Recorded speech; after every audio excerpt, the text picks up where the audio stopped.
Even though there is never a shortage of things to do in Los Angeles, the city is perfectly positioned to discover the treasures of Southern California, and a road trip is an essential part of the experience thanks to the city's driving culture. If you live in Los Angeles and need a fast getaway or are visiting and want to see more of the state, here are some common day trips and overnight getaways from the city. There are plenty of beach choices along the coast, but within 1 to 3 hours of Los Angeles, you can escape to the mountains or desert, visit wine country, learn about California history, or relax in Mineral Springs. If you have the time and resources, most of the road trips and getaways listed on the following pages are worth spending a night or two on, but if you don't mind long days and plenty of driving, you can do them all in one day. A trip to Santa Monica, Pasadena, Long Beach, or Disneyland could be considered just another day out in LA, a day trip away from LA, or excuse enough to book a room and stay overnight, depending on who you ask.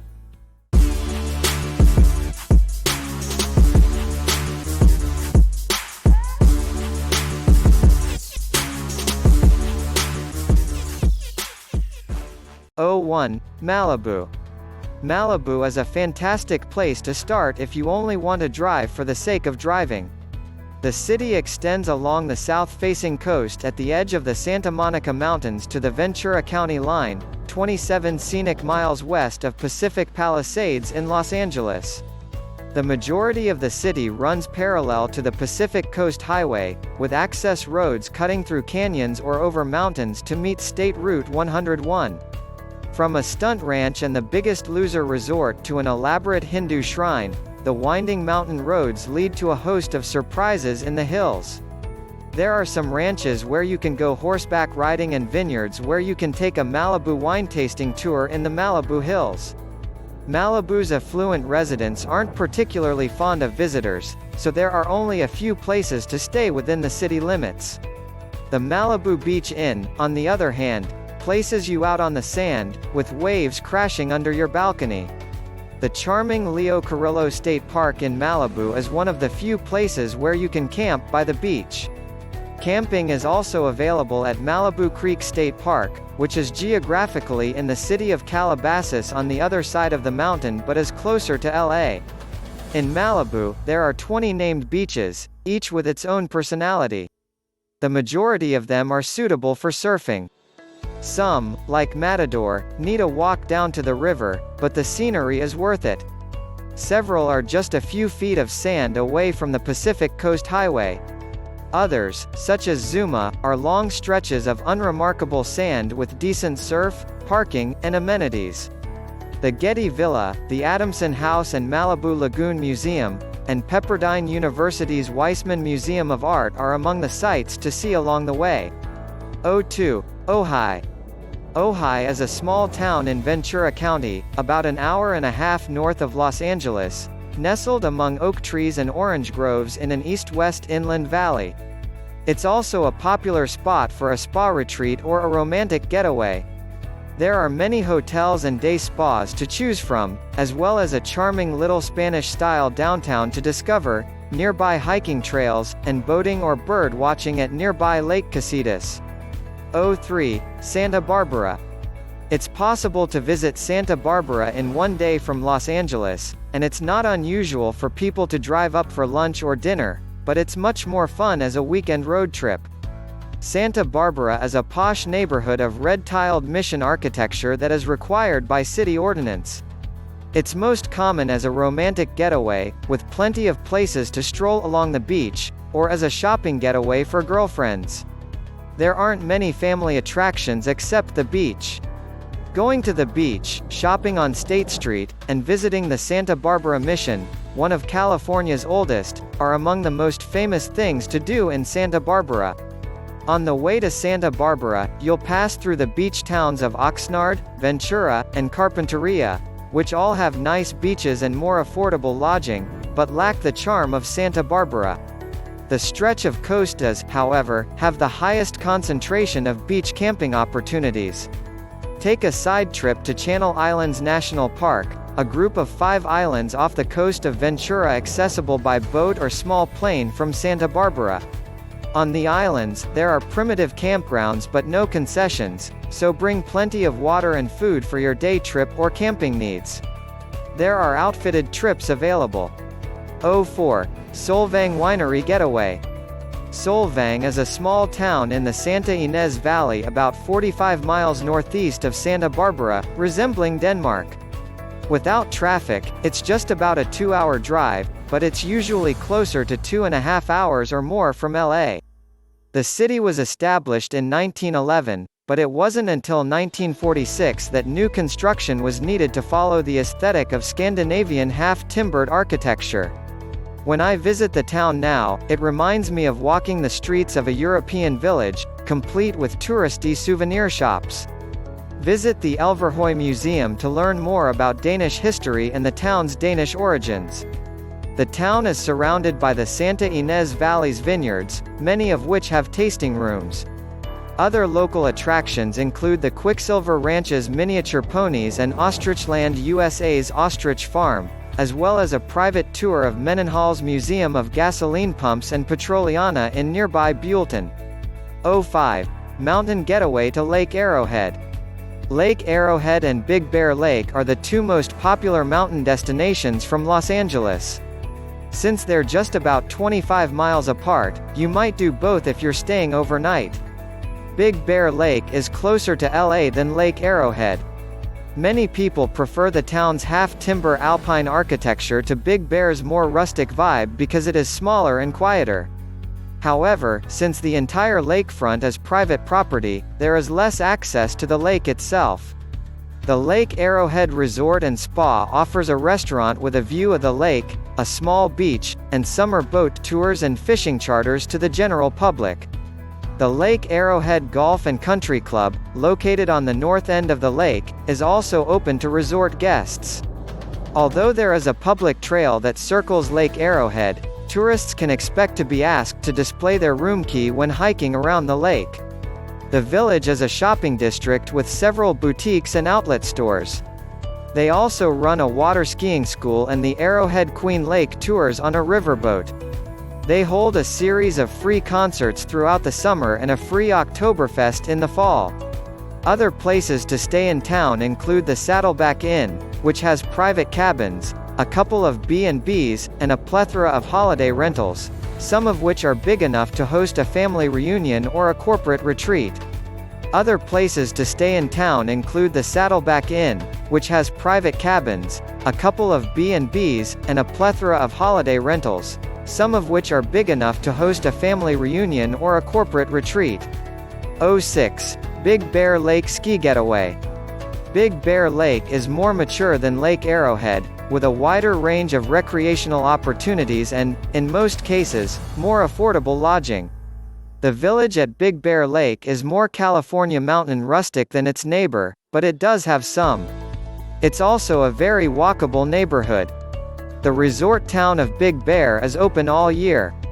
In the winter, it's LA's most popular ski getaway, with the highly rated Snow Summit just minutes from town and Bear Mountain nearby offering the largest beginner and teaching ski area in the area.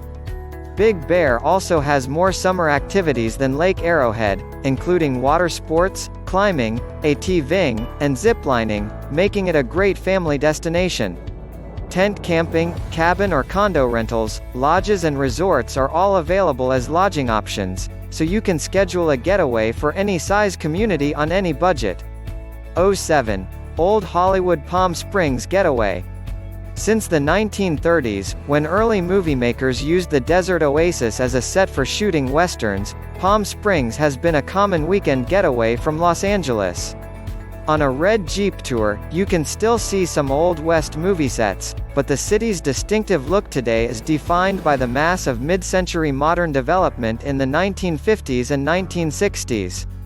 Desert modern estates were developed in the area for celebrities such as Bob Hope, Frank Sinatra, and Dinah Shore. Taking a guided tour of the modernist architectural landmarks, or using an app or map for a self-guided tour, is a common practice. Modernism Week, held every February, is a celebration of the city's architecture. You can also take a Jeep, Hummer, or sunset tour of the San Andreas Fault or the San Gorgonio windmills in the desert. Many tours leave from Palm Desert, which is close by. Many people come to Palm Springs to simply relax by the pool at their resort hotel and are uninterested in doing something else besides finding an interesting restaurant to eat at, which there are plenty of. Resorts are surrounded by well-kept golf courses and tennis courts, so you can keep yourself occupied without venturing out into the town or into nature. The most famous attraction in the area is taking the aerial tram to the top of the San Jacinto Mountains. From the desert floor to the mountaintop, the temperature drops dramatically. It could be 60 degrees at the bottom and snowy at the top in the winter. Indian Canyon is a good place to start if you want to explore the desert. You can go on a self-guided tour or join a jeep and hiking tour. Tours of the Palm Springs Wildland Preserves, a wolf sanctuary, and a 20-mile bike tour along the San Andreas Fault Zone are also accessible. You can take an insider tour of the area's best shopping and art galleries if you'd rather enjoy the new fashions and contemporary art than the local flora and fauna. A variety of casinos can be found in the Palm Springs district. 08. Desert Getaway to Joshua Tree. With its famed desert, trees, and massive boulder formations, Joshua Tree National Park is a rock climbers' and hikers' paradise. Wildflower lovers flock to the area in the spring. While camping is the most popular way to see the park, hotels, bed and breakfasts, and vacation rentals can be found in Joshua Tree and nearby 29 Palms. 09. Orange County Beach Getaway. The southern beaches in Orange County, like the northern LA County beaches in Malibu, are more physically scenic than the long straight stretch through Huntington Beach, and the farther south you go, the more like a getaway it sounds. Unlike Malibu, most of the nearby beach towns offer plenty of shopping, nightlife, boat tours, beach butlers, and hotels and resorts. Starting from LAX, you could travel through the South Bay beach towns, across the Palos Verdes Peninsula, through San Pedro, through the Los Angeles and Long Beach ports, through Long Beach, and back to the Pacific Coast Highway to the Orange County beach cities of Huntington Beach, Newport Beach, Laguna Beach, Dana Point, and San Clemente. It takes a few hours, but it's worth it because you get to see areas of LA that most locals never see. If you're starting in Hollywood or downtown LA, however, it's much more convenient to take the freeway, which takes just over an hour.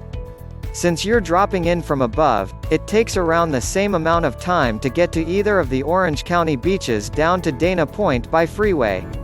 Depending on traffic, driving from Huntington Beach to Dana Point will take anything from half an hour to an hour. The northernmost beach in Huntington Beach. While Surf City, USA has more working-class routes than beaches further south, it has also added a range of upscale gastropubs and fine dining establishments to balance out the surfer bars. If you simply want to experience the laid-back surfer lifestyle, Huntington Beach is the place to go, and it could be more accessible than the beaches further south. The next stop is Newport Beach, a 10-mile stretch of rich and densely populated coastline. Fashion Island, as well as exclusive boutiques along Pacific Coast Highway, offer some of the best high-end shopping in the county. Around the pier, they also have some of the strongest waves for pro surfers. Inside the Newport Peninsula's embrace are a couple of suburban islands accessible by bridge or ferry, but Balboa Island has a strip of cute shops and restaurants. There are year-round gondola trips around the channels, as well as special boat tours of the Christmas lights and several nights of Christmas boat parades during the holiday season. Driving and parking can be a real challenge throughout the summer due to the restricted road access to the islands and peninsula. Laguna Beach Art Festivals, 3 of them at once, and the pageant of the Masters Living Pictures production take over the whole season.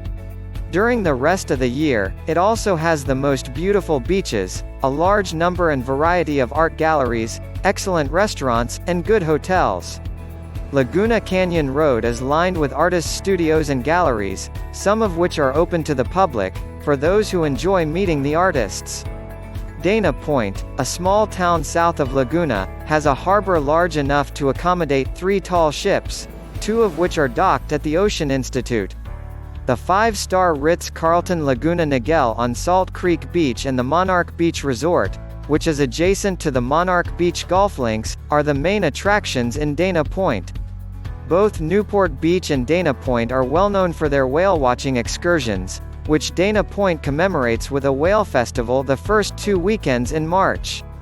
Capistrano Beach is located south of Dana Point, underneath the town of San Juan Capistrano, and is separated from a high bluff by the Coast Highway. Between the parking lot and the ocean is a small strip of sand that serves as the beach. Fans of California and Catholic culture, as well as the famous swallows who return every spring, flock to Mission San Juan Capistrano. Inside the Serra Chapel, the mission has a separate prayer room dedicated to Saint Peregrine, the patron saint of cancer patients. San Clemente, the southernmost Orange County beach, is unique in that it is the only one where you can get off the Metrolink or Amtrak train right on the beach. In an hour and a half, you can take a train from Union Station in downtown LA to the beach in San Clemente. San Clemente State Beach also has a campground, so you can have a rather affordable getaway to San Clemente considering the high property prices of those Spanish-style homes. The town has a more laid-back small-town feel than Huntington Beach. 10. La Jolla Surfing Getaway. La Jolla is the gem of the San Diego coastline, as its name suggests. San Diego's wealthy northern community has 7 miles of waterfront, including 3 of the city's most beautiful beaches: La Jolla Cove, La Jolla Shores, and Windansea. La Jolla Shores, the northernmost cove, is a long strip that connects to Torrey Pines State Beach. It is the most sought-after location for walking, running, or sunbathing, but it can get really crowded. La Jolla Cove is surrounded by rocky cliffs and has a small sandy field, but it is ideal for exploring the tide pools at low tide and is the best beach for snorkeling and scuba diving. With hard-breaking waves close to shore, Windansea is a common location for more experienced surfers. La Jolla offers a diverse range of exclusive shopping, fine dining, and scenic walks, as well as an award-winning theater, one of the state's top arts festivals, and free summer concerts. 11. San Diego Sightseeing Getaway. Los Angeles is about 2 hours south of San Diego. San Diego has enough attractions to fill a week's holiday, but it's also possible to visit for a day from Los Angeles. Visit Old Town, have lunch, spend a few hours on a hop-on, hop-off trolley tour, take a boat tour or visit Balboa Park or Coronado Island, both trolley tour stops, or take a Segway tour and dinner in the Gas Lamp District and return to LA the same day. You may also devote an entire day to one activity, such as visiting the San Diego Zoo and Wild Animal Park or SeaWorld. If you enjoy gambling, there are several top-rated Indian casinos in the San Diego area. 12. Getaway to Catalina Island. This famous weekend getaway for Angelenos isn't quite a road trip, though it does begin on the highway. To get to Catalina Island, you'll need to take a ferry or a helicopter. Its largest city, Avalon, was once known as a sleepy town with little to do, but now offers a wide range of pampering and adventure experiences, from beach massages to mountain ziplining. If you want to get away from it all, Twin Harbors, on the other end of the island, lacks much of Avalon's amenities but is a popular camping and hiking spot. If you like this video, hit the button of like and subscribe to our channel. Thanks for watching.